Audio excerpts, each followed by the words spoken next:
Thank you. Okay, let's start with Michael. Michael, why don't you give us a little thumbnail sketch of who you are? Well, I'm the founder of Barefoot Wine along with Bonnie Harvey.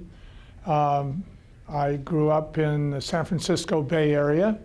I was born in San Francisco long before your parents ever met, probably, and went to school in the Bay Area at UC Berkeley, and then went to USF, University of San Francisco, and then I went down to City College in Santa Barbara.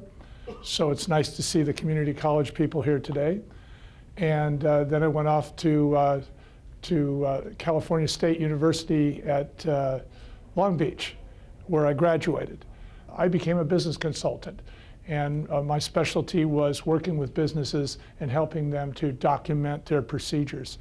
And that went on for several years, and I said, you know, I really would love to move to Sonoma County. It's a place that when I was a kid, I used to go swimming up on the Russian River. It's about 60 miles north of San Francisco on the Pacific Ocean. It's very beautiful.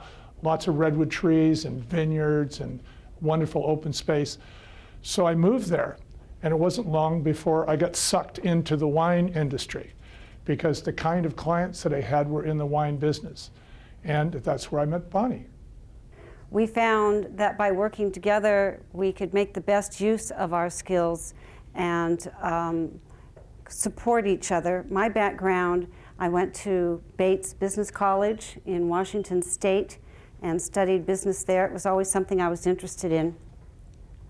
And then, of course, I ran away to San Francisco, which is always a dream for a young person at that time. I started taking temp jobs in various offices, and I learned that I had a talent for organizing offices. So I went on my own business. I started a business I called In Care Of, and I had a lot of clients that were small business owners. I'd go in and organize their offices and get all their books in order, get all their paperwork in order, and organize their inventory if that's the kind of business they had. And then I'd hire someone to come in and teach them what I was doing, set them up, and then I'd go on to other clients. So I had a lot of business experience in a lot of different types of business. And I realized when doing that there's a lot of business owners out there that understand their particular field and exactly what they're doing, but that doesn't mean that they understand how to organize their business. We started Barefoot, which is now the #1 brand in the United States, in a laundry room. We had no money, we had no knowledge of the industry.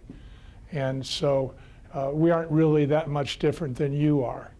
So when you all graduate and go out there into the world, if those of you who decide you're going to be self-employed, or maybe you'll have to be self-employed because the jobs aren't there, you're going to be faced with the same challenges that we were. And hardship, let me tell you, that's the tough part. That's where you have to be very tenacious, and you have to have an attitude to overcome these obstacles that hit you, and we're going to talk about some of those tonight, not the least of which is having no money. And then hustle, that's the other thing. You can't be sloughing along, you know, you got to move quick.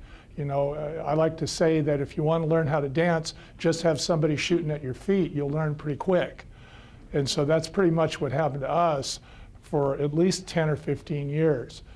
So, and then heart has a lot to do with how you treat people, how you treat your employees, how you treat your vendors, how you treat your community, and how you treat your customers.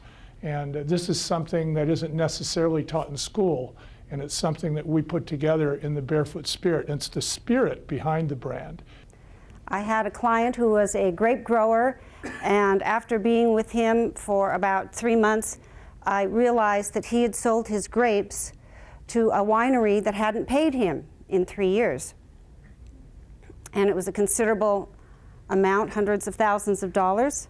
I asked Michael if he could come in and negotiate with the winery that owed him the most money. Michael found out that that winery was in the process of going bankrupt. And they were offering 3.5 cents on the dollar. Didn't look very good for my client. But what Michael was able to do was he negotiated with this winery. He got some bulk wine, Cabernet Sauvignon and Sauvignon Blanc, and he got bottling services. And this is the most that he could do. So with that, we accepted that in lieu of the funds that was owed for the grapes. And I went about getting all the licenses that were required and researching the bottling requirements, the supplies that go into that. Michael went out into the field and asked what was necessary, what the buyers were looking for. We spent 4 months organizing it all. At the end of that 4 months, my client said, well, I really appreciate what you're doing, and it certainly looks better than 3.5 cents on the dollar, but still, I can't take over this business. And we thought, what are we going to do? It took Michael just a few minutes, and he said, well, I guess instead of us working for you, you work for us. You have to be creative when you have less funds. I think one of the biggest problems that a lot of companies have is when they have a problem, they'll throw more money at it. And that doesn't necessarily solve things. You really have to be creative, and certainly as entrepreneurs, you have to step aside from what the mainstream is doing, and you have to do something exceptional. You have to do something different. You can't just follow the leader. So it wasn't only money we lacked, but we lacked any knowledge of the wine industry. It turned out to be an advantage for us, because in the process, well, one thing, we didn't know enough to be afraid about what we were doing. And the other thing is we took a different approach. And that turned out to actually revolutionize the industry. It turned out to work out very well for us. We started with the idea that I was intimidated by wine. I was not a wine drinker. One thing is, I don't speak French. I didn't know how to pronounce the words on the label. I said, if we're going to be in the industry, I had better be able to pronounce every word on my own wine label, so it has to be in English. And I think maybe there's a lot of other people out there that feel the same way. As it turns out, there was. So we went to store clerks, and we went to the forklift operators, and we went to the buyers at the supermarket. And these are people who worked their way up from being a store clerk. Now they're the buyer. And we said, what do you want? And they told us exactly what they wanted. We gave him exactly what he asked for. Boy, it was real slick. We thought, gee, look at this. You know, Barefoot, it's in plain English. The foot, you can see it from 4 feet away. It's in a 1.5 liter, it's in a pig, just like he asked for. We've got a red and a white, you know, so we walked into his office and we put it down on his desk and we said, there you go, what do you say? How many truckloads do you want? And he just looked at it and he just shook his head and he put his head up and he says, are you crazy? He says, I can't buy this stuff. Nobody knows this brand. Nobody's going to buy this wine. Besides, it's got a foot on it. What are you guys doing over there? We had a group from Chinatown, a group of teachers from Chinatown who were trying to raise money in San Francisco to build a park. And the park was about this big, you know, in San Francisco, about 3 car lengths or something. And they had no money, and we couldn't help them. But we said, you know, we can't sell the wine, we'll give you the wine. How's that? You can use the wine, you can auction it off, you can use it for your fundraiser, maybe some people will write you a check, who knows. So they took the wine, and we noticed something. We noticed that the wine that was for sale in the Chinatown market was selling like crazy. And that's when we discovered what we call worthy cause marketing, which is this concept that if you become involved with the neighborhood, then the neighborhood has a social reason to buy your product. But you don't just write them a check. We couldn't write them a check, we didn't have any money. So what did we do? We gave them our product, but we didn't just give them our product. We gave them our muscle.